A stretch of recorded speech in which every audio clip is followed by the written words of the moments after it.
So that's stage one. Stage two being actually moving and capturing the woodpeckers themselves. So this past week we just went to Fort Stewart and Camp Blanding in Georgia, which are these two military installations with hundreds of woodpeckers. So they kind of mapped out which woodpeckers are available for us to take that aren't breeding. So for that process, we split into different teams to pick up the woodpeckers before sunset when they'll be returning to their cavities. The actual capture process, we'll set up some of these spotting scopes a good distance away from the cavity itself so the woodpeckers won't see us watching them. And as soon as we see a woodpecker fly back into its cavity, we'll wait a few minutes to make sure it's not going to come back out, and we'll sneak over to these nets, which we will have set up before the woodpeckers have returned. So I can give a close-up.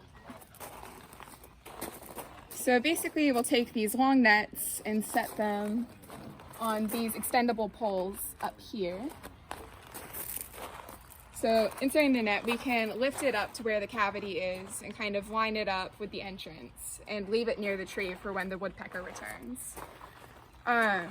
So very quietly we'll sneak over so we don't scare the woodpecker out, bring the net up that we set up earlier, and essentially try to scare the woodpecker out of the tree. So we might do that by scraping or kind of hitting the side of the tree to make it fly out.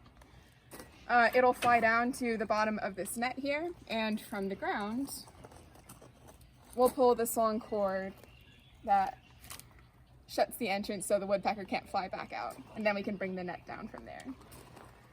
Once we have the bird, we put them in these cool translocation boxes. So I can show you the inside of one.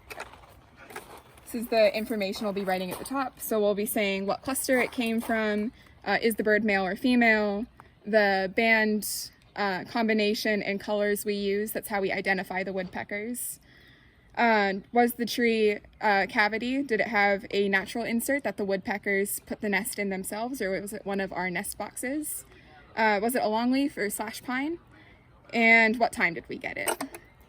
So on the inside, we have netting here, which basically keeps the woodpecker from flying back out as we pull our hand out. And just kind of live inside the box until we can drive it back to the refuge that night.